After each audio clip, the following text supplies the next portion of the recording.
Hi, and welcome to today's webinar, Power Platform in the Real World. So today we're going to be looking at a particular real world scenario and seeing how the Power Platform can help increase efficiency, remove manual steps from that process and reduce risk.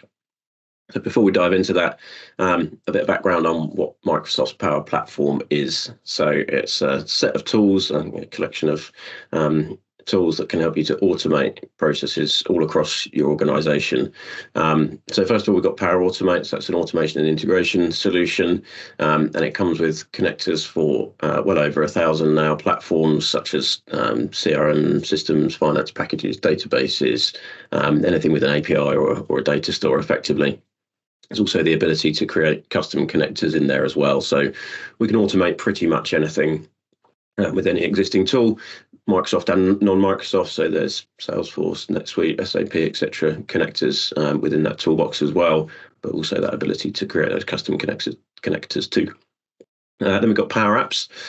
So that's an online app builder. So we can drag and drop to build apps using a really simple interface. And those apps can be based on a data model where the kind of layout and menu structure, etc., is predefined for us. We can create what are called canvas apps where we've got complete control over the user interface and they're more targeted at kind of mobile and tablet scenarios.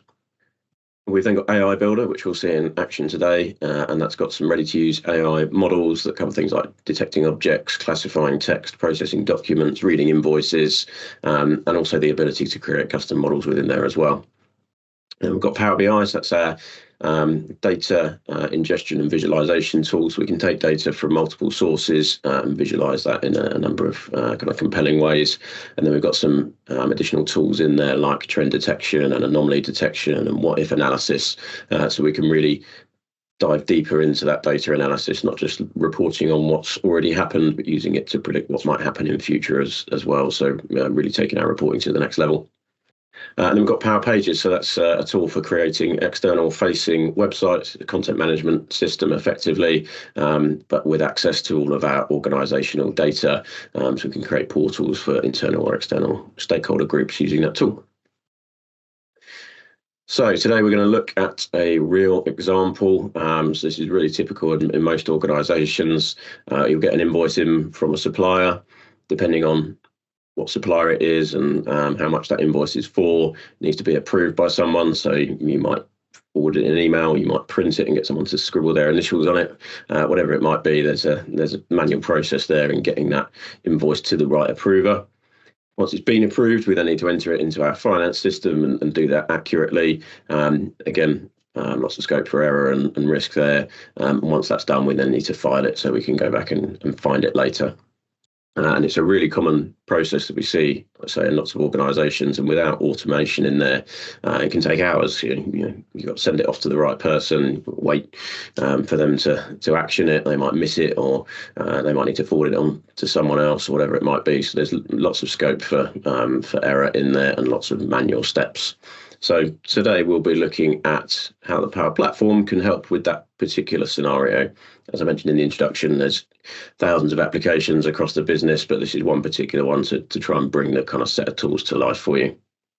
So in a Power Platform environment, we could use Power Automate to identify that inbound email has got an invoice attached to it. So we can automate that process. We can then use AI Builder to scan that invoice and extract the content so we can work out who the supplier is, so where it's come from, and what the amount is. So if we've got different approval thresholds, we can make sure that we're routing that automatically to the correct approver. And we can do that via the built-in approval steps, and that will surface that approval in Outlook, but also in Teams on a mobile device. So whoever that approver is, they've got a nice, easy way of accessing it, seeing the contents, and either approving it or rejecting it. Then once that's done, we'll use Power Automate to connect to whatever finance platform we're using, and we'll post that invoice into the system. We'll then also go and file that document, in this case in SharePoint, but we could file it wherever you need to keep a copy of it.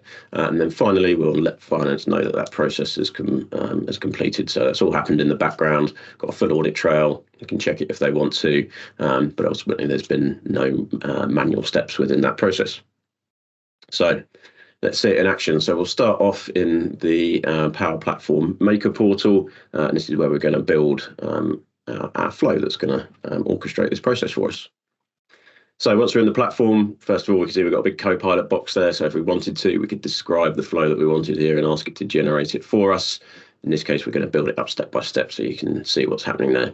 So first of all, we're going to have an action that happens when an email arrives, and we can set some conditions on that. So it's going to the finance team, it's got an attachment on it, so we can make sure we're only dealing with emails that we think have got invoices attached to them. Once we know that's come in, we can then use an AI builder step to extract the contents from that invoice. So we're saying go and read that attached document and get the information from it, which we can then use in the logic in our flow. So then based on that, we're going to look at the total amount of that invoice. And if it's over our approval threshold, we're going to go and initiate that approval process. So we're going to have an approval step in there. In there, we can define who needs to approve it, whether that's one person or multiple people. Send them a link to the document that needs to be approved and a description in there that's dynamically generated from the contents of that as well. Then once we've got a response from that, so assuming it's been approved, we're then going to send a Teams message to let the finance team know that that's been approved, and we're going to go and upload that document to SharePoint. We're also going to post it into our finance system. So once that's done, we can see that flow running. There's the approval surfaced in Teams, so the individual can approve it or reject it. This is what it looks like in an email as well. We can receive an Outlook. So we can either approve or reject that. And once that's done, that Teams message goes off to the finance team there. And then we can see the completed flow that's run successfully and all happened in the background. So, I mean, a matter of minutes there, you saw how we could automate one particular process. Hopefully, that demonstrates how quick the time to value is when using Power Platform tools to implement solutions, and gives you some idea of the possibilities that are out there in terms of automation. So, as I mentioned at the start, there doesn't need to be any other Microsoft systems in the mix there. Yes, Power Platform is a Microsoft-based set of tools, but we can use it to talk to any platform or system that's out there without any dependency on using Microsoft tools. It's also included with some Office 365 licensing. So whilst we can purchase standalone licenses for various Power Platform components, get some of that included in Office 365 as well. So if you're already using that, you've got these tools available to you today. And unlike kind of complex system implementations, so if we're replacing a finance system or putting in a whole new CRM system, there's not really a kind of complex adoption journey as far as automation goes, because it's happening in the background. So all we're doing is taking away kind of manual, laborious, high-risk tasks from users and automating those for them, so they don't need to learn anything new. They just stop doing the thing that they were doing before. And from a management and governance standpoint, there's a low overhead there, so it's all built within Microsoft's existing security architecture and governance framework, so users won't have access to any data that they didn't have access to before. For example, the flows will be running in the context of those individuals, so there's a really big benefit there. Now, from a kind of wider Power Platform adoption standpoint, there's things to consider about how we kind of effectively set up an environment where Power Platform can thrive. So there's a concept called the Center of Excellence from Microsoft, where we can kind of channel requests for new apps or automation or whatever it might be, and have those kind of centrally managed. Where we see the real value with Power Platform is within organizations where they'll start small, start with a simple scenario like the one we've just seen, really understand the tools and the value, and then start to build that out across the organization.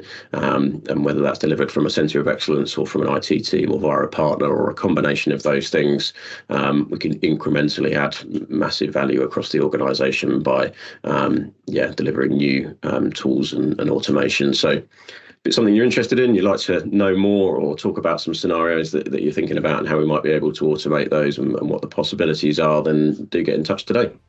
Thank you.